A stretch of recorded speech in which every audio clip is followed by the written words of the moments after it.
Chapter 22 of Persuasion, by Jane Austen.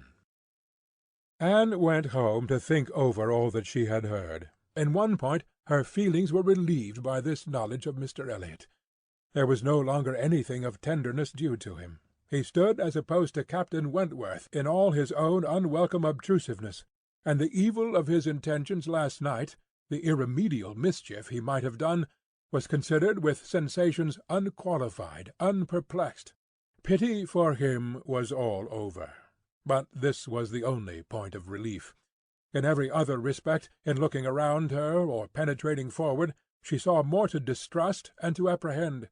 She was concerned by the disappointment and pain Lady Russell would be feeling, for the mortifications which must be hanging over her father and sister, and had all the distress of foreseeing many evils, without knowing how to avert any one of them. She was most thankful for her own knowledge of him. She had never considered herself as entitled to reward for not slighting an old friend like Mrs. Smith, but here was a reward indeed springing from it. Mrs. Smith had been able to tell her what no one else could have done. Could the knowledge have been extended through her family? But this was a vain idea. She must talk to Lady Russell, tell her, consult with her, and having done her best, wait the event with as much composure as possible. And, after all, her greatest want of composure would be in that quarter of the mind which could not be open to Lady Russell, in that flow of anxieties and fears which must be all to herself. She found, on reaching home, that she had, as she intended, escaped seeing Mr. Elliot, that he had called and paid them a long morning visit, but hardly had she congratulated herself and felt safe, when she heard that he was coming again in the evening. "I had not the smallest intention of asking him," said Elizabeth, with affected carelessness. "but he gave so many hints, so Mrs. Clay says, at least." "Indeed, I do say it. I never saw anybody in my life spell harder for an invitation. Poor man, I was really in pain for him, for your hard-hearted sister, Miss Anne, seems bent on cruelty." "Oh!" cried Elizabeth. "I have been rather too much used to the game to be so soon overcome by a gentleman's hints. However, when I found how excessively he was regretting that he should miss my father this morning, I gave way immediately, for I would never really omit such an opportunity of bringing him and Sir Walter together. They appear to so much advantage in company with each other, each behaving so pleasantly, Mr. Elliot looking up with so much respect." "Quite delightful," cried Mrs. Clay, not daring, however, to turn her eyes towards Anne. "Exactly like father and son. Dear Miss Elliot, may I not say father and son?" "Oh, I lay no embargo on anybody's words, if he will have such ideas, but upon my word I am scarcely sensible of his attentions being beyond those of other men." "My dear Miss Elliot!" exclaimed Mrs. Clay, lifting her hands and eyes, and sinking all the rest of her astonishment in a convenient silence. "Well, my dear Penelope, you need not be so alarmed about him. I did invite him, you know. I sent him away with smiles. When I found he was really going to his friends at Thornbury Park for the whole day tomorrow, I had compassion on him." Anne admired the good acting of the friend, in being able to show such pleasure as she did, in the expectation and in the actual arrival of the very person whose presence must really be interfering with her prime object. It was impossible but that Mrs. Clay must hate the sight of Mr. Elliot, and yet she could assume a most obliging, placid look, and appear quite satisfied with the curtailed license of devoting herself only half as much to Sir Walter as she would have done otherwise. To Anne herself it was most distressing to see Mr. Elliot enter the room, and quite painful to have him approach and speak to her. She had been used before to feel that he could not be always quite sincere, but now she saw insincerity in everything. His attentive deference to her father, contrasted with his former language, was odious, and when she thought of his cruel conduct toward Mrs. Smith, she could hardly bear the sight of his present smiles and mildness, or the sound of his artificial good sentiments. She meant to avoid any such alteration of manners as might provoke a remonstrance on his side. It was a great object to her to escape all enquiry or éclat. But it was her intention to be as decidedly cool to him as might be compatible with their relationship, and to retrace, as quietly as she could, the few steps of unnecessary intimacy she had been gradually led along. She was accordingly more guarded and more cool than she had been the night before. He wanted to animate her curiosity again as to how and where he could have heard her formerly praised, wanted very much to be gratified by more solicitation, but the charm was broken. He found that the heat and animation of a public room was necessary to kindle his modest cousin's vanity. He found, at least, that it was not to be done now, by any of those attempts which he could hazard among the too commanding claims of the others. He little surmised that it was a subject acting now exactly against his interest, bringing immediately to her thoughts all those parts of his conduct which were least excusable.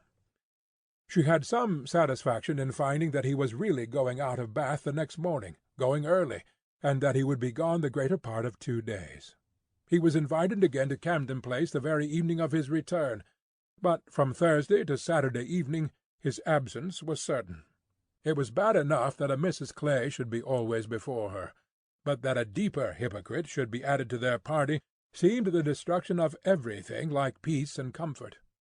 It was so humiliating to reflect on the constant deception practised on her father and Elizabeth, to consider the various sources of mortification preparing for them. Mrs. Clay's selfishness was not so complicate nor so revolting as his, and Anne would have compounded for the marriage at once, with all its evils, to be clear of Mr. Elliot's subtleties in endeavouring to prevent it. On Friday morning she meant to go very early to Lady Russell, and accomplish the necessary communication, and she would have gone directly after breakfast, but that Mrs. Clay was also going out on some obliging purpose of saving her sister trouble, which determined her to wait till she might be safe from such a companion. She saw Mrs. Clay fairly off, therefore, before she began to talk of spending the morning in River Street. "Very well," said Elizabeth. "I have nothing to send but my love. Oh, you may as well take back that tiresome book she would lend me, and pretend I have read it through. I really cannot be plaguing myself forever with all the new poems and states of the nation that come out. Lady Russell quite bores one with her new publications. You need not tell her so, but I thought her dress hideous the other night. I used to think she had some taste in dress, but I was ashamed of her at the concert. Something so formal and arranged in her air, and she sits so upright. My best love, of course." "And mine," added Sir Walter. "Kindest regards. And you may say that I mean to call upon her soon. Make a civil message, but I shall only leave my card. Morning visits are never fair by women at her time of life, who make themselves up so little. If she would only wear rouge she would not be afraid of being seen. But last time I called I observed the blinds were let down immediately." While her father spoke there was a knock at the door. Who could it be? Anne, remembering the preconcerted visits at all hours of Mr. Elliot, would have expected him, but for his known engagement 7 miles off.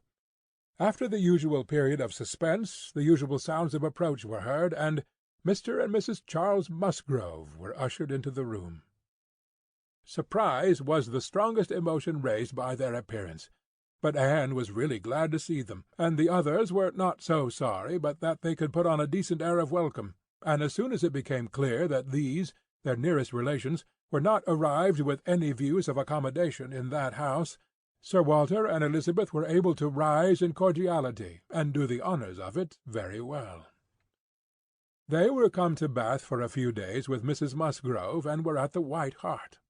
So much was pretty soon understood, but till Sir Walter and Elizabeth were walking Mary into the other drawing-room, and regaling themselves with her admiration, Anne could not draw upon Charles's brain for a regular history of their coming, or an explanation of some smiling hints of particular business which had been ostentatiously dropped by Mary, as well as of some apparent confusion as to whom their party consisted of. She then found that it consisted of Mrs. Musgrove, Henrietta, and Captain Harville, beside their 2 selves. He gave her a very plain, intelligible account of the whole, a narration in which she saw a great deal of most characteristic proceeding. The scheme had received its first impulse by Captain Harville's wanting to come to Bath on business. He had begun to talk of it a week ago, and by way of doing something, as shooting was over, Charles had proposed coming with him, and Mrs. Harville had seemed to like the idea of it very much, as an advantage to her husband. But Mary could not bear to be left, and had made herself so unhappy about it that for a day or 2 everything seemed to be in suspense, or at an end. But then it had been taken up by his father and mother. His mother had some old friends in Bath whom she wanted to see. it was thought a good opportunity for Henrietta to come and buy wedding clothes for herself and her sister, and, in short, it ended in being his mother's party, that everything might be comfortable and easy to Captain Harville, and he and Mary were included in it by way of general convenience. They had arrived late the night before. Mrs. Harville, her children, and Captain Benwick remained with Mr. Musgrove and Louisa at Uppercross. Anne's only surprise was that affairs should be in forwardness enough for Henrietta's wedding clothes to be talked of.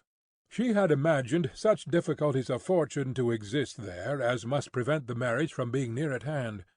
But she learned from Charles that, very recently, since Mary's last letter to herself, Charles Hayter had been applied to by a friend to hold a living for a youth who could not possibly claim it under many years, and that on the strength of his present income, with almost a certainty of something more permanent long before the term in question, the two families had consented to the young people's wishes, and that their marriage was likely to take place in a few months, quite as soon as Louisa's. And a very good living it was, Charles added. Only 25 miles from Uppercross, and in a very fine country, fine part of Dorsetshire, in the centre of some of the best preserves in the kingdom, surrounded by 3 great proprietors, each more careful and jealous than the other, and to 2 of the 3, at least, Charles Hayter might get a special recommendation. Not that he will value it as he ought, he observed. Charles is too cool about sporting. That's the worst of him. I am extremely glad indeed, cried Anne. Particularly glad that this should happen, and that of 2 sisters who both deserve equally well, and who have always been such good friends. The pleasant prospect of one should not be dimming those of the other, that they should be so equal in their prosperity and comfort. I hope your father and mother are quite happy with regard to both. Oh, yes. My father would be well pleased if the gentleman were richer, but he has no other fault to find. Money, you know, coming down with money. 2 daughters at once. It cannot be a very agreeable operation, and it straightens him as to many things. However, I do not mean to say they have not a right to it. It is very fit they should have daughters' shares, and I am sure he has always been a very kind, liberal father to me. Mary does not above half like Henrietta's match. She never did, you know. But she does not do him justice, nor think enough about Winthrop. I cannot make her attend to the value of the property. It is a very fair match as times go, and I have liked Charles Hayter all my life, and I shall not leave off now. Such excellent parents as Mr. and Mrs. Musgrove, exclaimed Anne, should be happy in their children's marriages. They do everything to confer happiness, I am sure. What a blessing to young people to be in such hands. Your father and mother seem so totally free from all those ambitious feelings which have led to so much misconduct and misery, both in young and old. I hope you think Louisa perfectly recovered now, he answered rather hesitatingly. Yes, I believe I do. Very much recovered, but she is altered. There is no running or jumping about, no laughing or dancing. It is quite different. If one happens only to shut the door a little hard, she starts and wriggles like a young dab chick in the water, and Benwick sits at her elbow, reading verses or whispering to her all day long. Anne could not help laughing. That cannot be much to your taste, I know, said she. But I do believe him to be an excellent young man. To be sure he is. Nobody doubts it. And I hope you do not think I am so illiberal as to want every man to have the same objects and pleasures as myself. I have a great value for Benwick, and when one can but get him to talk, he has plenty to say. His reading has done him no harm, for he has fought as well as read. He is a brave fellow. I got more acquainted with him last Monday than ever I did before. We had a famous set to at rat-hunting all the morning in my father's great barns, and he played his part so well that I have liked him the better ever since. Here they were interrupted by the absolute necessity of Charles's following the others to admire mirrors and china. But Anne had heard enough to understand the present state of Uppercross, and rejoice in its happiness, and though she sighed as she rejoiced, her sigh had none of the ill-will of envy in it. She would certainly have risen to their blessings if she could, but she did not want to lessen theirs. The visit passed off altogether in high good humour. Mary was in excellent spirits, enjoying the gaiety and the change, and so well satisfied with the journey in her mother-in-law's carriage with 4 horses, and with her own complete independence of Camden Place, that she was exactly in a temper to admire everything as she ought, and enter most readily into all the superiorities of the house, as they were detailed to her. She had no demands on her father and sister, and her consequence was just enough increased by their handsome drawing-rooms. Elizabeth was, for a short time, suffering a good deal.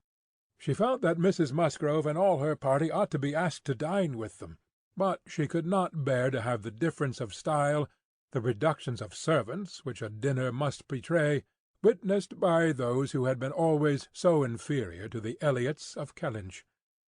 It was a struggle between propriety and vanity, but vanity got the better, and then Elizabeth was happy again. These were her internal persuasions. Old-fashioned notions, country hospitality. We do not profess to give dinners. Few people in Bath do. Lady Alicia never does, did not even ask her own sister's family, though they were here a month, and I dare say it would be very inconvenient to Mrs. Musgrove, put her quite out of her way. I am sure she would rather not come, she cannot feel easy with us. I will ask them all for an evening, that will be much better, that will be a novelty and a treat. They have not seen two such drawing-rooms before. They will be delighted to come tomorrow evening. It shall be a regular party, small but most elegant. And this satisfied Elizabeth, and when the invitation was given to the two present and promised for the absent, Mary was as completely satisfied. She was particularly asked to meet Mr. Elliot, and be introduced to Lady Dalrymple and Miss Carteret, who were fortunately already engaged to come, and she could not have received a more gratifying attention. Miss Elliot was to have the honour of calling on Mrs. Musgrove in the course of the morning, and Anne walked off with Charles and Mary to go see her and Henrietta directly. Her plan of sitting with Lady Russell must give way for the present. They all three called in River Street for a couple of minutes, but Anne convinced herself that a day's delay of the intended communication could be of no consequence, and hastened forward to the White Hart to see again the friends and companions of the last autumn, with an eagerness of good-will which many associations contributed to form. They found Mrs. Musgrove and her daughter within and by themselves, and Anne had the kindest welcome from each. Henrietta was exactly in that state of recently improved views, of fresh-formed happiness, which made her full of regard and interest for everybody she had ever liked before at all, and Mrs. Musgrove's real affection had been won by her usefulness when they were in distress. It was a heartiness and a warmth and a sincerity which Anne delighted in the more, from the sad want of such blessings at home. She was entreated to give them as much of her time as possible, invited for every day and all day long, or rather claimed as part of the family, and, in return, she naturally fell into all her wonted ways of attention and assistance, and on Charles's leaving them together, was listening to Mrs. Musgrove's history of Louisa, and to Henrietta's of herself, giving opinions on business and recommendations to shops, with intervals of every help which Mary required, from altering her ribbon to settling her accounts, from finding her keys and assorting her trinkets, to trying to convince her that she was not ill-used by anybody, which Mary, well amused as she generally was in her station at a window overlooking the entrance to the pump-room, could not but have her moments of imagining. A morning of thorough confusion was to be expected. A large party in an hotel ensured a quick-changing, unsettled scene. 5 minutes brought a note, the next a parcel, and Anne had been there half an hour, when their dining-room, spacious as it was, seemed more than half filled. A party of steady old friends were seated around Mrs. Musgrove, and Charles came back with Captains Harville and Wentworth. The appearance of the latter could not be more than the surprise of the moment. It was impossible for her to have forgotten to feel that this arrival of their common friends must be soon bringing them together again. Their last meeting had been most important in opening his feelings.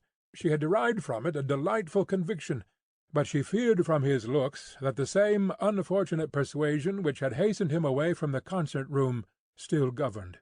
He did not seem to want to be near enough for conversation. She tried to be calm and leave things to take their course, and tried to dwell much on this argument of rational dependence. Surely, if there be constant attachment on each side, our hearts must understand each other ere long. We are not boy and girl to be capriciously irritable, misled by every moment's inadvertence, and wantonly playing with our own happiness. And yet, a few minutes afterwards, she felt as if their being in company with each other, under their present circumstances, could only be exposing them to inadvertencies and misconstructions of the most mischievous kind. "Anne," cried Mary, still at her window. "there is Mrs. Clay, I am sure, standing under the colonnade, and a gentleman with her. I saw them turn the corner from Bath Street just now. They seem deep in talk. Who is it? Come and tell me." "Good heavens! I recollect. It is Mr. Elliot himself." No, cried Anne quickly. it cannot be Mr. Elliot, I assure you. He was to leave Bath at 9 this morning, and does not come back till tomorrow. As she spoke, she felt that Captain Wentworth was looking at her, the consciousness of which vexed and embarrassed her, and made her regret that she had said so much, simple as it was. Mary, resenting that she should be supposed not to know her own cousin, began talking very warmly about the family features, and protesting still more positively that it was Mr. Elliot, calling again upon Anne to come and look for herself. But Anne did not mean to stir, and tried to be cool and unconcerned. Her distress returned, however, on perceiving smiles and intelligent glances pass between 2 or 3 of the lady visitors, as if they believed themselves quite in the secret. It was evident that the report concerning her had spread, and a short pause succeeded, which seemed to ensure that it would now spread farther. "Do come, Anne," cried Mary. "come and look yourself. You will be too late if you do not make haste. They are parting. They are shaking hands. He is turning away. Not know Mr. Elliot, indeed! You seem to have forgot all about Lyme." To pacify Mary, and perhaps screen her own embarrassment, Anne did move quietly to the window. She was just in time to ascertain that it really was Mr. Elliot, which she had never believed, before he disappeared on one side, as Mrs. Clay walked quickly off on the other, and checking the surprise which she could not but feel at such an appearance of friendly conference between 2 persons of totally opposite interest, she calmly said, Yes, it is Mr. Elliot, certainly. He has changed his hour of going, I suppose, that is all. Or I may be mistaken, I might not attend. And walked back to her chair, recomposed, and with the comfortable hope of having acquitted herself well. The visitors took their leave, and Charles, having civilly seen them off, and then made a face at them, and abused them for coming, began with, "Well, mother, I have done something for you that you will like. I have been to the theatre, and secured a box for tomorrow night. An't I a good boy? I know you love a play, and there is room for us all. It holds 9. I have engaged Captain Wentworth. Anne will not be sorry to join us, I am sure. We all like a play. Have I not done well, mother?" Mrs. Musgrove was good-humouredly beginning to express her perfect readiness for the play, if Henrietta and all the others liked it, when Mary eagerly interrupted her by exclaiming, "Good heavens, Charles! How can you think of such a thing? Take a box for tomorrow night! Have you forgot that we are engaged to Camden Place tomorrow night, and that we were most particularly asked to meet Lady Dalrymple and her daughter, and Mr. Elliot, and all the principal family connections, on purpose to be introduced to them? How can you be so forgetful?" "Phoo, phoo!" replied Charles. "What's an evening party? Never worth remembering. Your father might have asked us to dinner, I think, if he had wanted to see us. You may do as you like, but I shall go to the play." "Oh, Charles, I declare it will be too abominable if you do, when you promised to go." "No, I did not promise. I only smirked, and bowed, and said the word happy. There was no promise." "But you must go, Charles. It would be unpardonable to fail. We were asked on purpose to be introduced. There was always such a great connection between the Dalrymples and ourselves. Nothing ever happened on either side that was not announced immediately. We are quite near relations, you know, and Mr. Elliot too, whom you ought so particularly to be acquainted with. Every attention is due to Mr. Elliot. Consider, my father's heir, the future representative of the family." "Don't talk to me about heirs and representatives," cried Charles. "I am not one of those who neglect the reigning power to bow to the rising sun. If I would not go for the sake of your father, I should think it scandalous to go for the sake of his heir. What is Mr. Elliot to me?"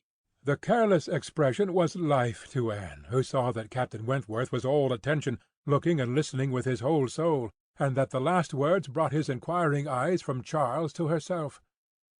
Charles and Mary still talked on in the same style, he, half serious and half jesting, maintaining the scheme for the play, and she, invariably serious, most warmly opposing it, and not omitting to make it known that, however determined to go to Camden Place herself, She could not think herself very well used if they went to the play without her.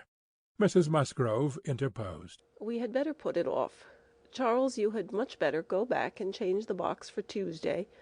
It would be a pity to be divided, and we should be losing Miss Anne too if there is a party at her father's, and I am sure neither Henrietta nor I should care at all for the play if Miss Anne could not be with us." Anne felt truly obliged to her for such kindness, and quite as much so for the opportunity it gave her of decidedly saying, "If it depended only on my inclination, ma'am, the party at home, excepting on Mary's account, would not be the smallest impediment.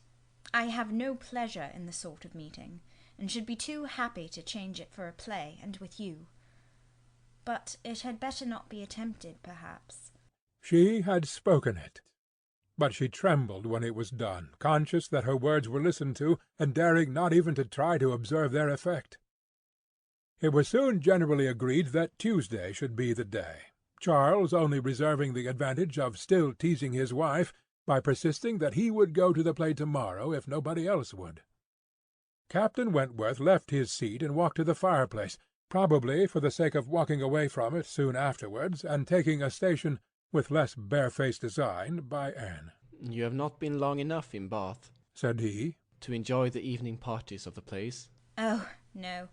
The usual character of them has nothing for me. I am no card-player." "You were not formerly, I know. You did not use to like cards. But time makes many changes." "I am not yet so much changed," cried Anne, and stopped, fearing she hardly knew what misconstruction. After waiting a few moments, he said, and as if it were the result of immediate feeling, "It is a period indeed. 8 years and a half is a period." Whether he would have proceeded farther was left to Anne's imagination to ponder over in a calmer hour.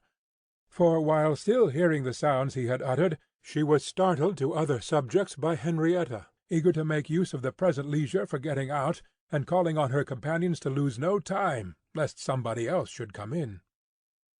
They were obliged to move. Anne talked of being perfectly ready, and tried to look it, but she felt that could Henrietta have known the regret and reluctance of her heart in quitting that chair, in preparing to quit the room, she would have found, in all her own sensations for her cousin, in the very security of his affection, wherewith to pity her. Their preparations, however, were stopped short. Alarming sounds were heard, other visitors approached, and the door was thrown open for Sir Walter and Miss Elliot, whose entrance seemed to give a general chill. Anne felt an instant oppression, and wherever she looked she saw symptoms of the same.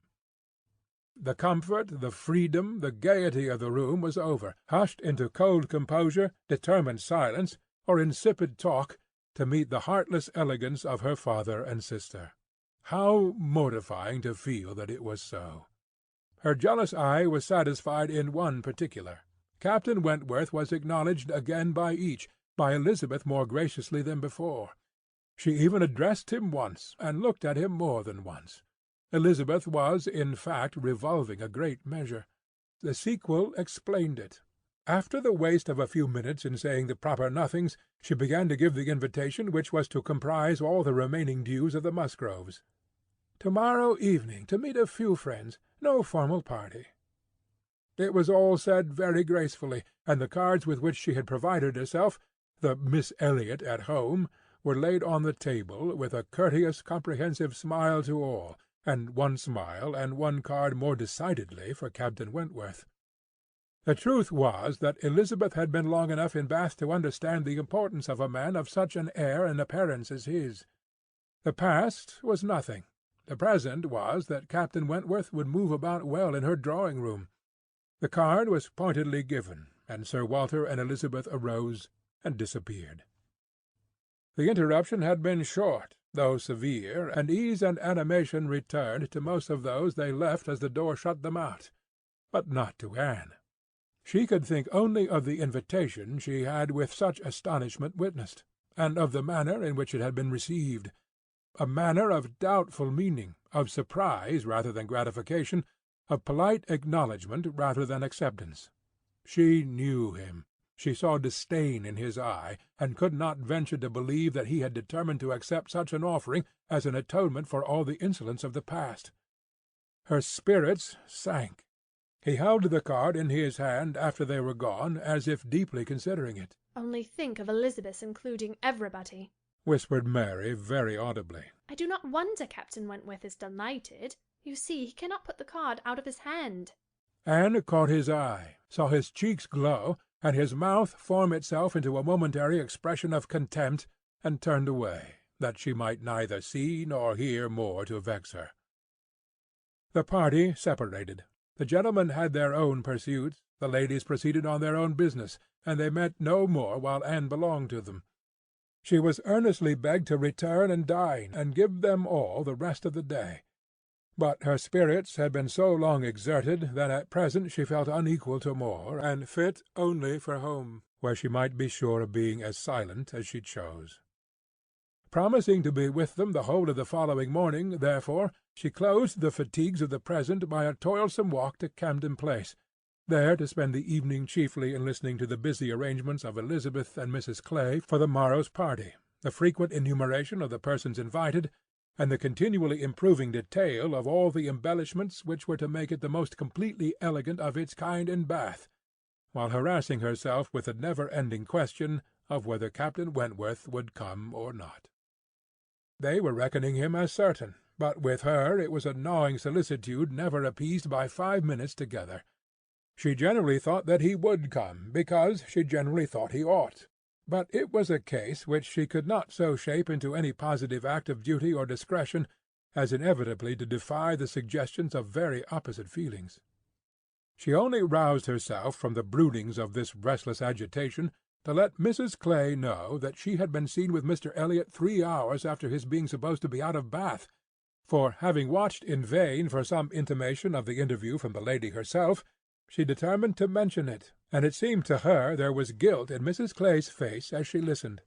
It was transient, cleared away in an instant, but Anne could imagine she read there the consciousness of having, by some complication of mutual trick, or some overbearing authority of his, been obliged to attend, perhaps for half an hour, to his lectures and restrictions on her designs on Sir Walter. She exclaimed, however, with a very tolerable imitation of nature, "Oh dear, very true. Only think, Miss Elliot, to my great surprise, I met with Mr. Elliot in Bath Street. I was never more astonished. He turned back and walked with me to the pump-yard. He had been prevented setting off for Thornbury, so I really forget by what, for I was in a hurry, and could not much attend, and I can only answer for his being determined not to be delayed in his return. He wanted to know how early he might be admitted to-morrow. He was so full of to-morrow, and it is very evident that I have been full of it too, ever since I entered the house, and learnt the extension of your plan, and all that had happened, or my seeing him could never have gone so entirely out of my head." End of Chapter 22 of Persuasion, by Jane Austen.